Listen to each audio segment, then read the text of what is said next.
Welcome everyone. My name is Garam, and today's topic is about learning to be completed with Christ.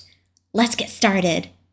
D.L. Moody once said, "Our greatest fear should not be of failure, but of succeeding at things in life that don't really matter." In this uncertain period where people are getting laid off and are struggling to find work, it can leave a serious scar in their lives. So much so that when they go back into the workforce, they will do whatever they can just to retain their current job, of fear of getting laid off again. Maybe this is someone you know in your circle, or maybe this is you.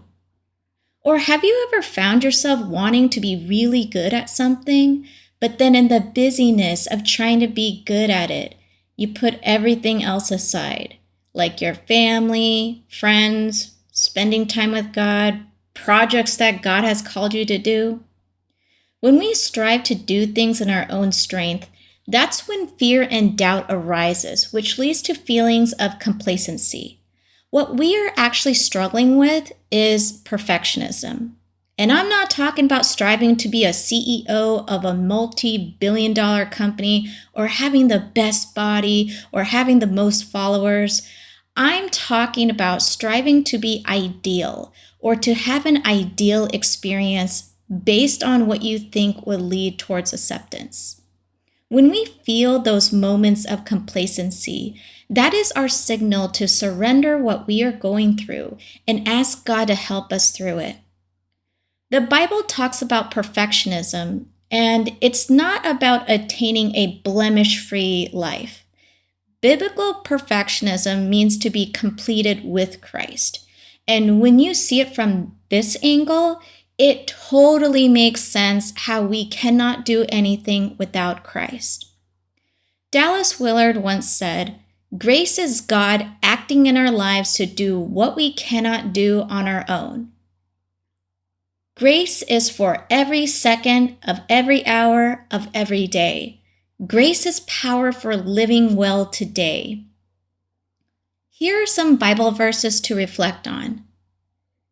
Trust in God with your life. Psalm chapter 18, verse 32 says, "It is God who arms me with strength and makes my way perfect." Rely on God as your safe haven. Psalm chapter 18, verse 30 says, "As for God, his way is perfect. The word of the Lord is flawless. He is a shield for all who take refuge in him." Focus on the process of growing. Philippians chapter 1, verse 6 says, "Being confident of this, that he who began a good work in you will carry it on to completion until the day of Christ Jesus." Our goal is to grow our faith by inviting God into every aspect of our lives and leaning on his strength to help us keep going. When you do stumble, surrender and share with God what you are going through and respond back by continuing to be obedient and faithful. And if this happens daily, that's okay. The key point is to continue to seek God with every aspect of your life, both good and bad. The more you practice this, your wants and needs start to shift as you begin to walk with Christ. If you ever feel discouraged by any interruptions or unfavorable paths in your life, I want to end this episode by this statement. If you are willing to make a genuine effort in your walk with Christ, you are already on the right track.